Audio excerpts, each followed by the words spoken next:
The morning sun cast long shadows across the manicured gardens of Kensington Palace as Prince George walked quietly along the stone pathway. At 15 years old, he had grown tall and thoughtful, carrying himself with the quiet dignity that came naturally to someone born into royalty. His dark hair caught the early light as he paused near the rose garden, a place that had become his refuge when the weight of his future responsibilities felt overwhelming. Detective Inspector Marcus Whitfield stood at his usual post near the garden entrance, his trained eyes scanning the surroundings with practiced efficiency. For 3 years, he had served as one of Prince George's personal protection officers, and in that time, he had watched the young prince transform from a carefree child into a serious teenager who understood the gravity of his position. Marcus took pride in his work, knowing that he was protecting not just a member of the royal family, but the future King of England. The relationship between Marcus and Prince George had evolved beyond the typical protector and protected dynamic. Marcus, a man in his early 40s with graying temples and kind eyes, had become something of a mentor to the young prince. During long car rides to official events, they would discuss everything from football to philosophy. Marcus had served in the military before joining the Royal Protection Unit, and his stories of service and sacrifice had deeply impressed George. On this particular morning, Prince George seemed more contemplative than usual. He had spent the previous evening reading about social issues affecting young people across Britain, part of his preparation for future royal duties. The statistics about youth homelessness and mental health struggles had kept him awake, wrestling with questions about how he could make a meaningful difference when he came of age. Marcus noticed the prince's thoughtful mood, but maintained his professional distance, allowing George the space to process his thoughts. However, he couldn't help but feel a surge of respect for the young man's growing awareness of the world beyond palace walls. Unlike many teenagers of privilege, Prince George seemed genuinely concerned about the welfare of others, often asking probing questions about the social causes he encountered during official visits. As they walked through the garden, Prince George suddenly stopped near a bench where an elderly gardener was tending to the flower beds. The man, Thomas, had worked at the palace for over 30 years and was struggling with arthritis that made his job increasingly difficult. George had noticed Thomas wincing with pain during recent mornings and had been quietly observing the situation. Without fanfare or announcement, Prince George approached Thomas and knelt beside him, asking if he could help with the planting. Marcus watched from a distance as the future king got his hands dirty, genuinely engaging with the gardener about the care of different flowers and listening intently to stories about Thomas's family. This wasn't a photo opportunity or a staged moment for public relations. It was simply a young man showing genuine care for another human being. What struck Marcus most was how natural and unforced Prince George's kindness appeared. There were no cameras present, no officials to impress, and no agenda beyond simple human decency. The prince spent nearly an hour helping Thomas, learning about different plants and sharing stories about his own interests. When Thomas mentioned struggling to afford his grandson's university fees, Prince George listened with the kind of attention that made people feel truly heard. Marcus had witnessed many acts of royal charity over his years of service, but there was something different about Prince George's approach. While other royals often participated in carefully orchestrated charitable events, George seemed driven by genuine empathy rather than obligation. His questions were thoughtful, his engagement authentic, and his concern for others appeared to come from a deep place of caring rather than duty. After helping Thomas, Prince George walked back toward Marcus, his clothes slightly soiled and his face bright with satisfaction. He didn't mention what had just occurred, didn't seek praise or acknowledgement for his kindness. Instead, he simply asked Marcus about his own family, remembering details about Marcus's daughter's upcoming school performance and his wife's recent promotion at work. This attention to the personal lives of those around him was another quality that set Prince George apart. Despite his royal status and the demands on his time, he made an effort to remember important details about the people who served and protected him. Marcus's colleagues often remarked on how the young prince would ask about their children, remember their birthdays, and show genuine interest in their lives outside the palace. As they continued their walk, Marcus reflected on the privilege of protecting someone he genuinely admired. In his years of service, he had encountered various members of the royal family, each with their own personalities and approaches to their roles.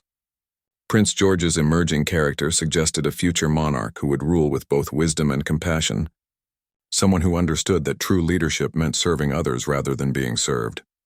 The morning air carried the scent of roses and freshly cut grass as they made their way back toward the palace. Prince George walked with the measured pace of someone who appreciated these quiet moments before the day's official duties began. Marcus maintained his vigilant watch while also feeling grateful to witness the development of what promised to be an exceptional leader. Unknown to Marcus, this morning would mark the beginning of a series of events that would challenge his professional ethics and ultimately lead to a decision that would change both their lives forever. Prince George, despite his youth, was about to demonstrate a level of moral courage that would both inspire and complicate the life of the man sworn to protect him. The palace bells chimed 9 o'clock, signaling the start of another day filled with tutoring, meetings, and official responsibilities. As they approached the main entrance, Prince George paused and turned to Marcus with a smile that conveyed both gratitude and the weight of unspoken understanding between them. In that moment, neither could have predicted how profoundly their relationship was about to be tested. 3 weeks later, Prince George sat in the back seat of the royal vehicle as Marcus drove through the busy streets of London toward a youth centre in East London. This wasn't an official visit.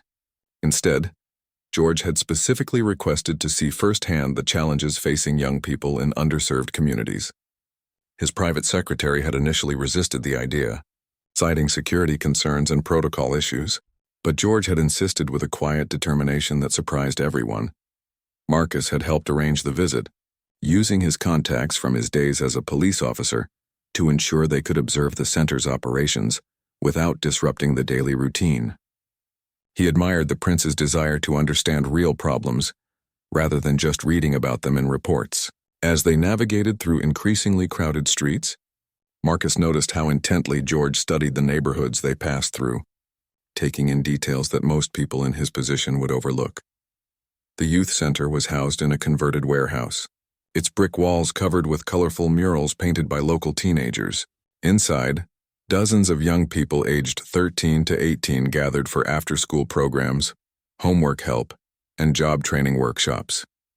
The center's director, Sarah Chen, had agreed to give them a quiet tour on the condition that Prince George's identity remained secret to avoid disrupting the program's wearing casual clothes and introduced simply as George, the prince, moved through the center with remarkable ease. Marcus watched from a discreet distance as George joined a group playing basketball, helped younger children with their homework, and listened to teenagers talk about their dreams and struggles. What impressed Marcus most was how quickly the young people accepted George as just another volunteer, drawn to his genuine interest in their stories. During a break between activities, George sat with a 16-year-old named Jamie, who had been living in temporary housing for 6 months after aging out of foster care. Jamie spoke about the difficulty of finishing school while working part-time jobs to pay for basic necessities and the constant fear of not having a place to sleep. George listened without offering empty platitudes or quick solutions, instead asking thoughtful questions about what kind of support would actually make a difference. Marcus observed this conversation from across the room, noting how George's body language showed complete attention and respect. There was no condescension in his manner, no sense that he was performing an act of charity. Instead, he engaged with Jamie as an equal, someone whose experiences and insights deserved serious consideration. When Jamie mentioned having no one to help navigate college applications, George quietly asked for details about the process and what obstacles seemed most challenging. Later, as they participated in a group discussion about career goals, Marcus heard several young people share stories that clearly moved Prince George. A 17-year-old named Aisha talked about wanting to become a doctor but feeling overwhelmed by the financial barriers to university education. Another teenager, David, shared his struggles with anxiety and depression while trying to care for his younger siblings after their mother became seriously ill. What struck Marcus was how these young people's stories seemed to affect Prince George on a personal level.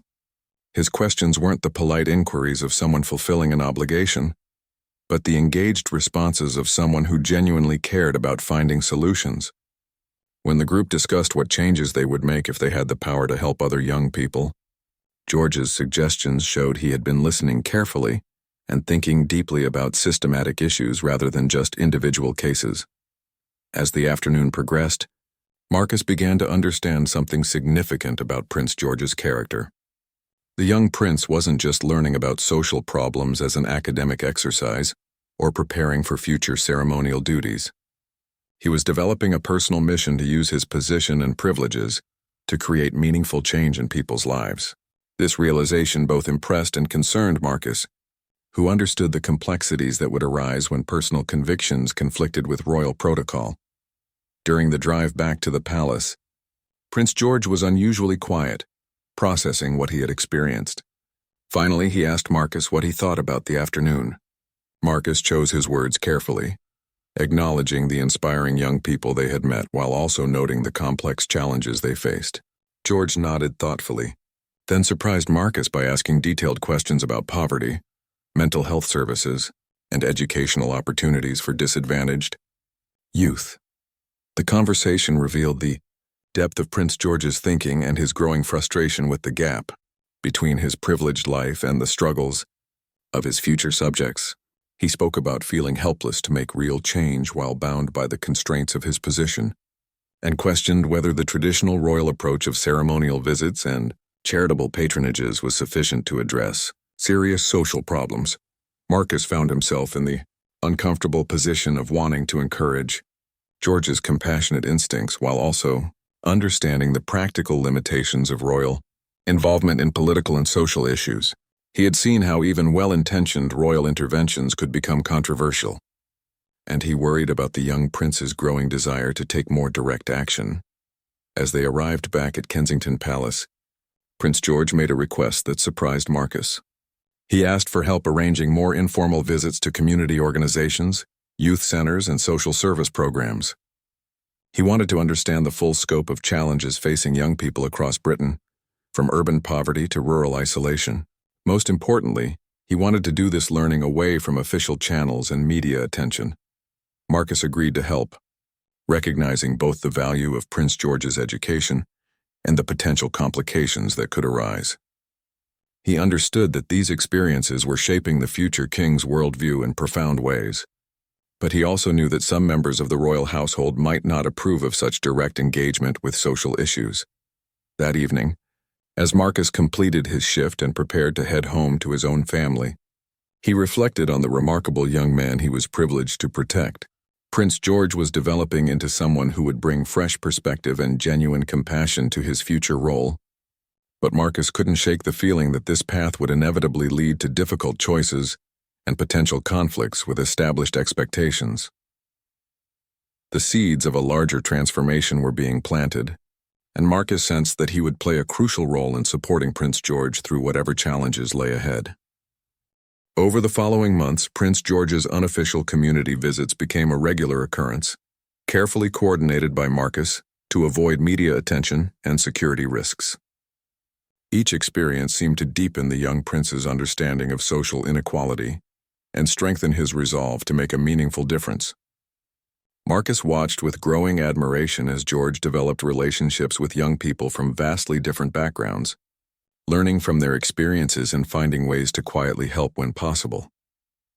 The turning point came during a visit to a homeless shelter for teenagers in Manchester. Prince George had requested the trip after reading about the increasing number of young people experiencing homelessness, and Marcus had arranged for them to volunteer for an evening meal service. The shelter housed 18 young people aged 16 to 21, each with their own story of family breakdown, financial crisis, or systemic failure. As they served dinner and helped with cleanup, Prince George engaged naturally with the residents, his genuine interest in their lives creating an atmosphere of trust and openness. Marcus observed from his security position, noting how the prince's presence seemed to energize both the staff and the young people. There was something powerful about seeing someone of George's status choosing to spend his time in such a place, not for publicity but out of genuine care. During the evening, Prince George met Rebecca, an 18-year-old who had been living at the shelter for 3 months after leaving an abusive home situation. She was studying for her A-levels while working part-time at a local cafe, determined to attend university despite her circumstances. Rebecca's story particularly resonated with George, who was struck by her resilience and academic dedication, despite facing challenges he could barely imagine. As the evening progressed, Rebecca mentioned that she was at risk of losing her place at the shelter due to funding cuts that would reduce the number of beds available. The prospect of returning to the streets filled her with terror, especially as she was so close to completing her education. Several other residents faced similar situations, caught between aging out of youth services and lacking the resources to secure independent housing. Prince George listened to these stories with growing distress, understanding for the first time how policy decisions made in government offices directly affected real people's lives. He asked detailed questions about the funding cuts, the availability of alternative housing, and the support systems available to young people transitioning out of care. The answers painted a picture of a system failing the most vulnerable members of society. That night, as Marcus drove them back to London, Prince George was unusually agitated. He spoke passionately about the injustice of young people like Rebecca facing homelessness, while society seemed to look the other way. He questioned why his family's wealth and influence couldn't be used more directly to solve problems that seemed eminently solvable with sufficient resources and political will. Marcus tried to provide perspective, explaining the constitutional limitations on royal involvement in political matters and the importance of maintaining neutrality on policy issues. However, he could see that these explanations felt inadequate to Prince George, who was struggling with the gap between his growing awareness of social problems and his apparent powerlessness to address them directly. The conversation continued as they reached the palace, with Prince George expressing frustration about the ceremonial nature of most royal duties and his desire to use his position for more substantial impact.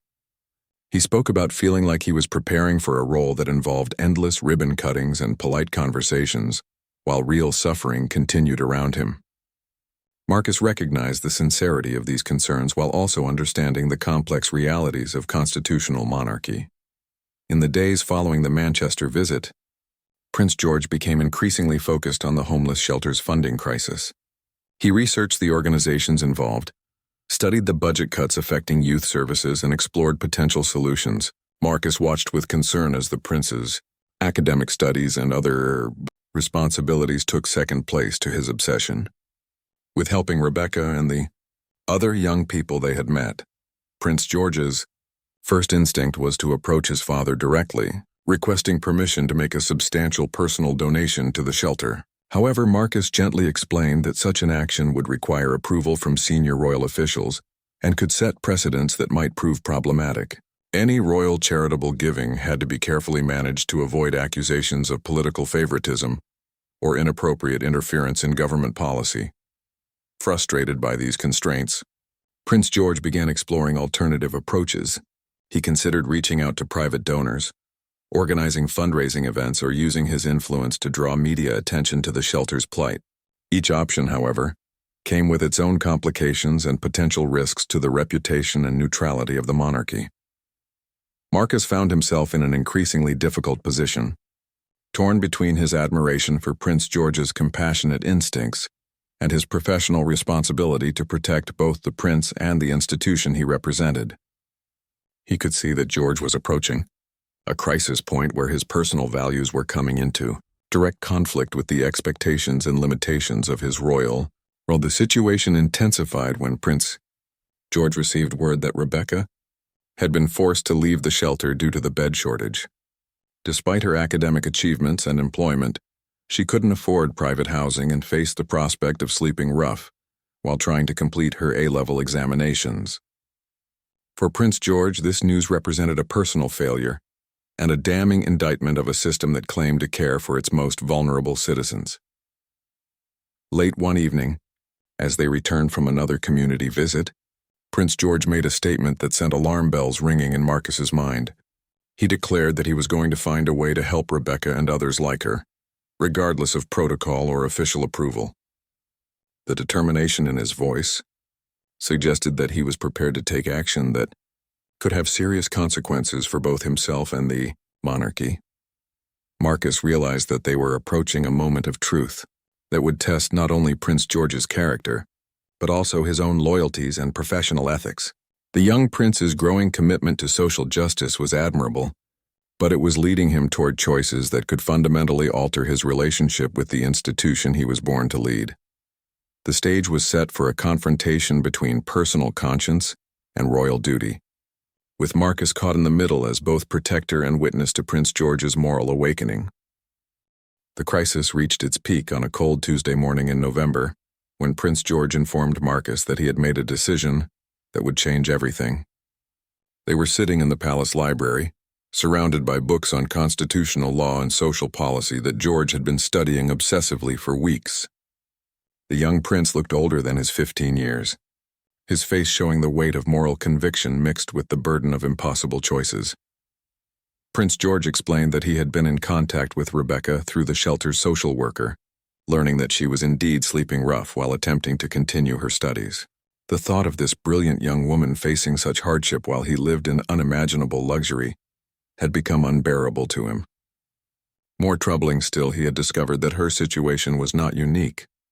Dozens of young people across Britain were facing similar circumstances due to systematic funding cuts and policy failures.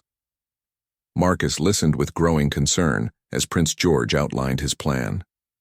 The prince intended to use his personal trust fund, established by his great-grandmother, to create a private foundation that would provide emergency housing and educational support for homeless young people. While the financial aspect might be manageable, the public and political implications of such an action were staggering. It would represent an unprecedented direct intervention by a member of the royal family in social policy, potentially violating the constitutional principle of royal neutrality. The conversation that followed was one of the most difficult of Marcus's career. He found himself arguing against an action he personally supported, trying to explain why Prince George's admirable intentions could damage both his future effectiveness as a monarch and the stability of the constitutional system itself. The irony was not lost on either of them. Marcus was essentially arguing that George should not help desperately needy young people because it might be politically inconvenient. Prince George listened to Marcus's concerns with the respect he had always shown his protector, but his response revealed a level of moral clarity that was both inspiring and terrifying. He argued that a monarchy that could not respond to the suffering of its people was not worth preserving, and that his constitutional duty to remain neutral meant nothing if it prevented him from acting on his conscience when faced with clear injustice. The young prince had clearly thought through the potential consequences of his actions.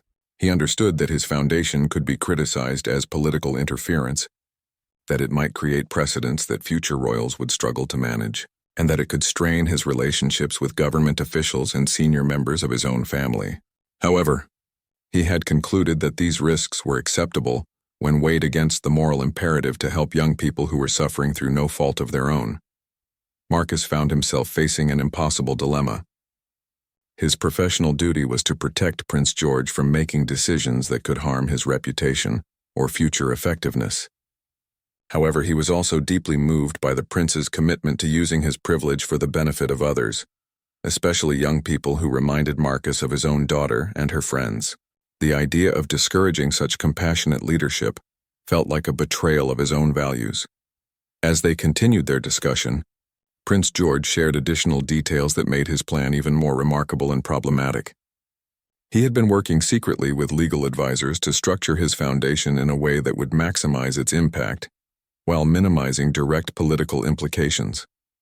The organization would focus specifically on providing temporary housing and educational support, avoiding broader policy advocacy that might be seen as explicitly political. More significantly, Prince George had decided to fund the foundation not just with his personal money but also by selling several valuable items he had inherited, including historical artifacts and jewelry that had been in the royal family for generations. This decision showed the depth of his commitment, while also raising questions about his right to dispose of items that were considered part of the nation's heritage. The conversation took an even more serious turn when Prince George revealed that he planned to announce his foundation publicly, explaining his motivation in terms that would undoubtedly be seen as criticism of current government policy.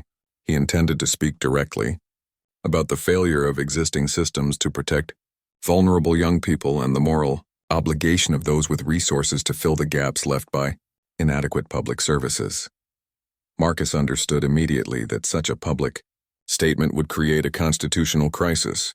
A future king openly criticizing government policy would force both the current monarch and the prime minister to respond, potentially damaging the carefully maintained relationship between the monarchy and elected government. The young prince would be seen as either naive and irresponsible or as a dangerous radical, neither of which would serve his long-term interests or those of the institution he would one day lead. Despite these concerns, Marcus found himself increasingly impressed by Prince George's thoughtful approach to the situation. The prince had clearly considered the objections that would be raised and had developed responses that showed sophisticated understanding of both the moral and practical dimensions of his choice. His arguments were compelling, even if their implications were deeply troubling from a constitutional perspective. The turning point in their conversation came when Prince George asked Marcus a direct question that cut to the heart of the matter. "If you saw my daughter sleeping on the streets while I lived in a palace, what would you want me to do?" The question forced Marcus to confront the human reality behind the constitutional abstractions, and he found himself unable to argue that Prince George should simply ignore the suffering of young people like Rebecca. As their discussion continued into the afternoon, Marcus began to understand that Prince George's decision was final. The young prince had wrestled with these issues for months, seeking advice from trusted mentors and studying the historical precedents for royal involvement in social causes. He had concluded that his position gave him both the opportunity and the responsibility to take action, regardless of the potential consequences. The realization dawned on Marcus that he was witnessing a defining moment in Prince George's development as both a person and a future leader. The young prince was choosing to risk his comfortable position and future effectiveness rather than ignore the suffering of people he could help. While the constitutional implications were serious, the moral courage required for such a decision was extraordinary. As evening approached, Marcus understood that his own moment of choice was approaching as well. He could continue trying to dissuade Prince George, potentially damaging their relationship and certainly failing to change the prince's mind. Alternatively, he could find a way to support the young man's decision while trying to minimize its negative consequences. The path forward would require Marcus to make his own difficult choice between professional protocol and personal conscience. That evening, Marcus made a decision that would define the rest of his career and fundamentally alter his relationship with Prince George. Instead of continuing to argue against the foundation, he chose to help the young prince navigate the complex challenges that lay ahead. This decision required Marcus to step beyond his traditional role as a protector and become something closer to a co-conspirator in what could only be described as a gentle revolution. Marcus's first priority was damage control. He understood that Prince George's plan, while morally admirable, was politically naive in ways that could destroy both the prince's reputation and his future effectiveness as a leader. Working through the night, Marcus developed a strategy that would allow George to pursue his foundation while minimizing the constitutional and political risks. The key insight was timing and presentation. Rather than announcing the foundation as a response to government failures, Marcus suggested framing it as a private charitable initiative focused on education and opportunity.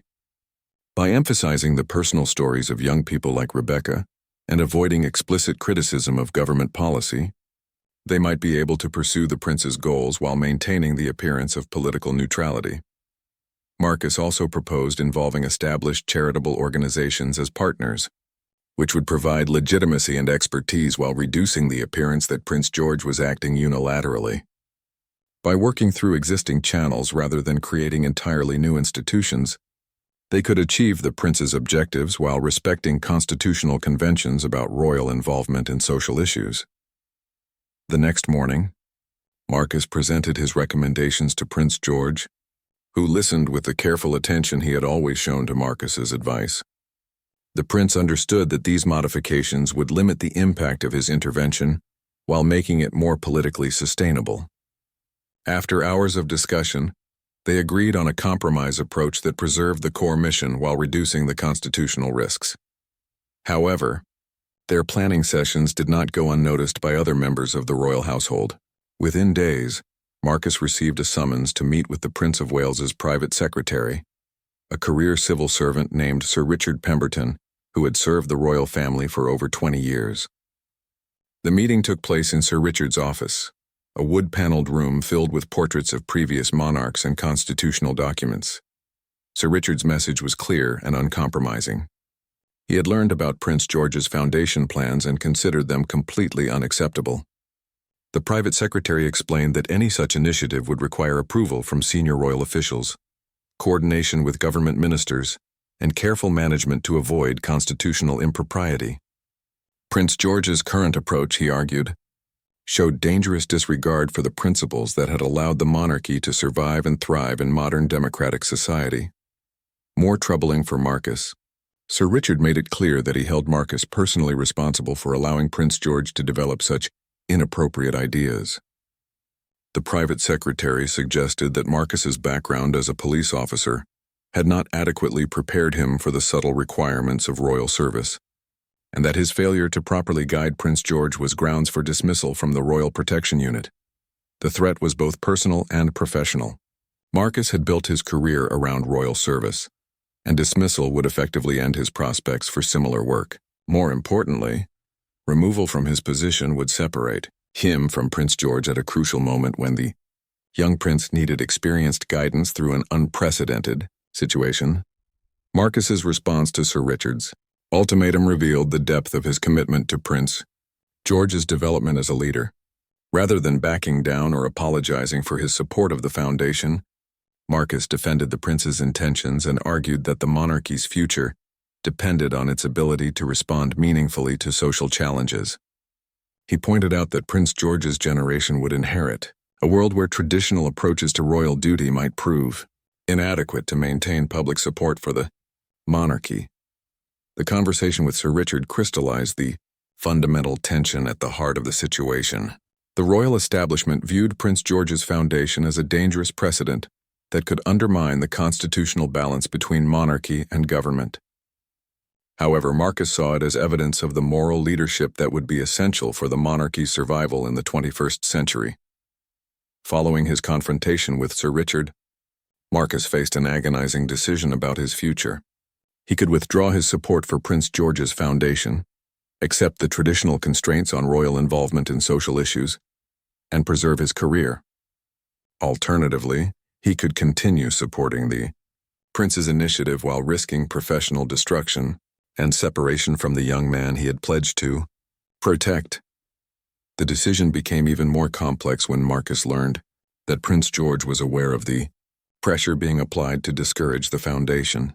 Rather than backing down, the prince had decided to accelerate his timeline, announcing the initiative before the royal establishment could prevent it. This development meant that Marcus's choice between supporting his conscience and preserving his career had become even more urgent and consequential. During their next private conversation, Prince George addressed the situation directly. He told Marcus that he understood the professional risks his protector was facing and offered to modify his plans to protect Marcus's position. However, the prince also made it clear that he intended to proceed with his foundation regardless of official approval, even if it meant acting without Marcus's support. This conversation forced Marcus to confront the true nature of his relationship with Prince George. While his official role was to protect the prince from physical harm, he had also become invested in protecting George's moral development and future effectiveness as a leader. The young prince's willingness to risk his own position for the benefit of others had inspired Marcus to consider his own capacity for similar courage. The moment of truth arrived when Sir Richard issued Marcus an ultimatum: either convince Prince George to abandon his foundation plans within 48 hours, or face immediate dismissal from royal service. The private secretary made it clear that this directive came from the highest levels of the royal household and represented the final opportunity for Marcus to preserve his career. Marcus spent that evening with his family, explaining the situation to his wife and seeking her counsel about the choice he faced. Their conversation helped him understand that his decision would affect not only his own future, but also his family's financial security and his daughter's educational opportunities. The stakes could not have been higher, both professionally and personally. As the deadline approached, Marcus realized that his choice had already been made. His months of observing Prince George's moral development had convinced him that supporting the young prince's initiative was more important than preserving his own position. The foundation represented exactly the kind of leadership that the monarchy would need to remain relevant and respected in the modern world. The final confrontation between Marcus and the royal establishment was approaching, and with it, the culmination of his journey from dutiful protector to principled advocate for change. The final confrontation came on a gray December morning when Marcus was summoned to an emergency meeting with Sir Richard and two other senior royal officials. The atmosphere in the conference room was tense, with formal portraits of past monarchs looking down on what would prove to be a defining moment for the current generation of royal service. Marcus understood that this meeting would determine not only his own future, but also the trajectory of Prince George's relationship with the royal establishment. Sir Richard opened the meeting by stating that Prince George had ignored all advice to abandon his foundation plans and was now scheduled to announce the initiative publicly within days. The private secretary's tone conveyed both frustration and barely contained anger, as he explained that the prince's actions threatened to create the most serious constitutional crisis the monarchy had faced in decades. He made it clear that Marcus was being held personally responsible for this situation. The other officials present included Lady Margaret Thornfield, a constitutional expert who had advised the royal family for 15 years, and Colonel James Harrison, head of the Royal Protection Unit. Their presence emphasized the seriousness of the situation and the high-level concern about Prince George's planned announcement. Marcus realized that he was facing not just his immediate supervisor, but representatives of the entire royal establishment. Lady Margaret presented the constitutional arguments against Prince George's foundation with devastating clarity. She explained that the prince's public criticism of government policy, even if indirect, would force both the current monarch and the prime minister to respond in ways that could damage the carefully maintained relationship between the monarchy and elected officials. She argued that Prince George's youth and inexperience were no excuse for actions that showed such dangerous disregard for constitutional principles. Colonel Harrison's contribution focused on the security implications of Prince George's planned public activities related to the foundation. He pointed out that the prince's visits to homeless shelters and community centers had already created security challenges, and that a more public profile in these areas would be difficult to protect effectively. The colonel suggested that Marcus's support for these activities showed poor judgment about both protocol and practical safety considerations. Throughout this criticism, Marcus maintained his composure while internally preparing for what he knew would be his final act as Prince George's protector. When asked directly about his role in supporting the foundation plans, Marcus chose honesty over career preservation. He acknowledged that he had helped Prince George develop his initiative and explained why he believed the prince's actions represented admirable moral leadership rather than dangerous constitutional violation. Marcus's defense of Prince George was passionate and detailed. He described the young prince's genuine commitment to helping vulnerable young people, his careful consideration of constitutional issues, and his willingness to accept personal risk in order to use his privilege for the benefit of others. Marcus argued that the monarchy's future depended on its ability to demonstrate moral leadership on issues that mattered to younger generations. The response from the three officials was swift and uncompromising. Sir Richard announced that Marcus's contract with the Royal Protection Unit was being terminated immediately, effective as of that afternoon. Lady Margaret explained that Marcus's support for Prince George's misguided initiative had made him unsuitable for continued royal service, while Colonel Harrison expressed disappointment that a senior protection officer had allowed personal sentiment to override professional judgment. However, Marcus's dismissal was only the beginning of the establishment's response to Prince George's planned announcement. Sir Richard revealed that the Prince of Wales had been informed of the situation and would be meeting with his son that afternoon to discuss the constitutional implications of the foundation. The clear implication was that Prince George would face intense family pressure to abandon his plans, pressure that would be even more difficult to resist without Marcus's support. The final element of the establishment's strategy involved media management. Lady Margaret explained that if Prince George proceeded with his announcement despite family pressure, the royal press office would distance the monarchy from his actions by characterizing them as the impulsive decisions of a teenager who had not yet learned to balance personal convictions with constitutional responsibilities. This approach would protect the institution while potentially destroying Prince George's reputation and future effectiveness. As the meeting concluded, Marcus was given 30 minutes to collect his personal belongings and say goodbye to Prince George before being escorted from the palace. The speed and finality of his dismissal emphasized the establishment's determination to regain control of the situation and prevent any further development of what they saw as a dangerous precedent. Marcus's final conversation with Prince George took place in the same library where they had discussed the foundation plans weeks earlier. The young prince was visibly shaken by news of Marcus's dismissal, understanding immediately that his protector was paying the price for supporting his moral convictions. George's first instinct was to abandon the foundation in order to secure Marcus's reinstatement, but Marcus firmly discouraged such a compromise. Instead, Marcus used their final minutes together to prepare Prince George for the challenges that lay ahead.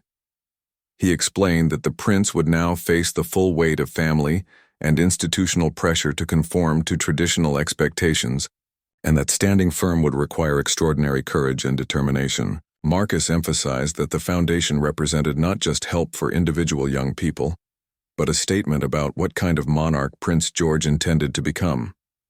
The conversation was emotional for both men, representing the end of a relationship that had evolved far beyond the typical dynamic between protector and protected. Marcus had become something closer to a mentor and ally, someone who had helped Prince George develop his own sense of moral purpose and leadership style. The prince's gratitude was evident, but so was his understanding that he would now have to navigate the most difficult period of his young life without Marcus's guidance and support. As Marcus prepared to leave the palace for the final time, Prince George made a promise that would define the next phase of his development. He committed to proceeding with his foundation announcement, regardless of the pressure he would face, stating that Marcus's sacrifice had made abandoning the initiative unthinkable. The young prince understood that his actions would now carry additional weight, representing not just his own convictions but also tribute to the man who had risked everything to support his moral development.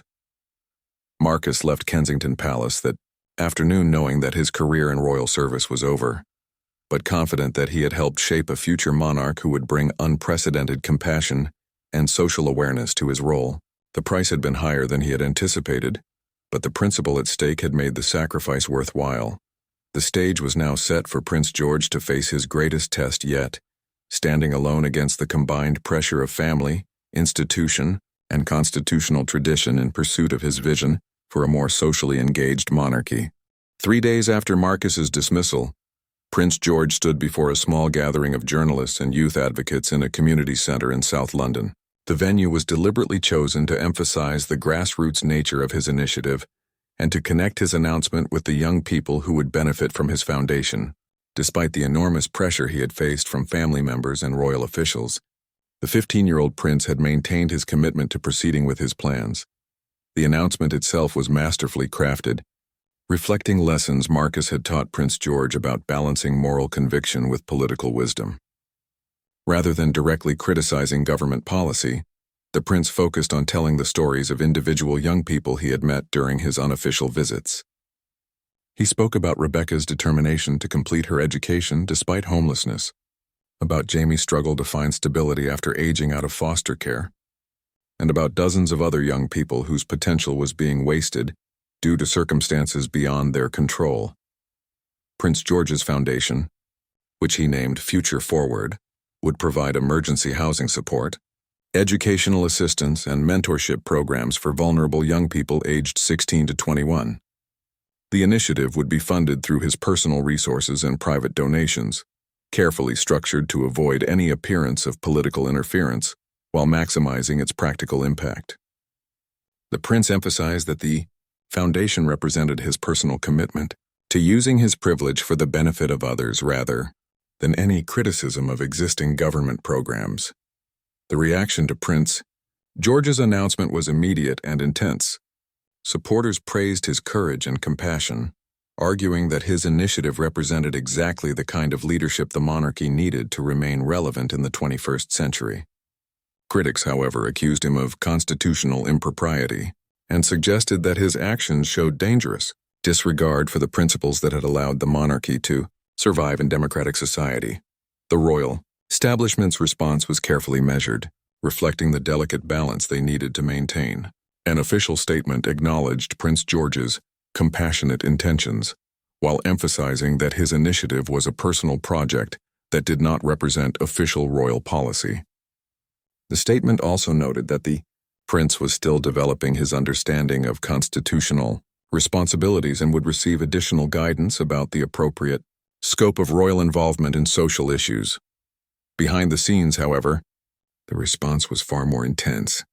Prince George faced weeks of difficult conversations with family members who were concerned about both the constitutional implications of his actions and the personal risks he had taken. The Prince of Wales, in particular, struggled to balance his pride in his son's moral courage with his understanding of the potential consequences for the monarchy's relationship with government and public. Meanwhile, Marcus watched these developments from his new position as a private security consultant, having been quickly hired by a firm that specialized in protecting business executives and celebrities. While his dismissal from royal service had been professionally devastating, his reputation for integrity and dedication had made him attractive to private employers who valued those qualities. However, he followed news about Prince George's foundation with intense personal interest and pride. The real test of Prince George's initiative came in its implementation. Working with established charities and social service organizations, the foundation began providing support to vulnerable young people across Britain. The prince insisted on maintaining personal involvement in the foundation's work, continuing to visit programs and meet with beneficiaries despite the additional security challenges this created. Rebecca, the young woman whose story had inspired Prince George's commitment to social action, became one of the foundation's first success stories. With emergency housing support and educational assistance, she was able to complete her A-levels and secure admission to university. Her transformation from homeless teenager to confident young scholar provided powerful validation of the foundation's approach and helped build public support for Prince George's initiative. 6 months after the foundation's launch, the results spoke for themselves. Over 200 young people had received emergency housing assistance, more than 50 had completed their education with foundation support, and dozens had found stable employment through the mentorship programs. The initiative had also inspired other wealthy individuals and organizations to increase their support for youth services, creating a multiplier effect that extended far beyond the foundation's direct activities. Perhaps more importantly, Prince George's actions had begun to change public perceptions of the monarchy itself. Polling data showed increased support for the royal family among younger demographics, with many citing the prince's social engagement as evidence that the monarchy could be a force for positive change in British society. His willingness to take personal risks for the benefit of others had resonated, particularly strongly with young people who had previously viewed the royal family as irrelevant to their lives. The constitutional crisis that many had predicted never materialized. Prince George's careful approach to the foundation, combined with its demonstrable success in helping vulnerable young people, had made criticism increasingly difficult to sustain. Government officials found themselves praising the initiative's results while maintaining that it represented personal charity rather than political intervention.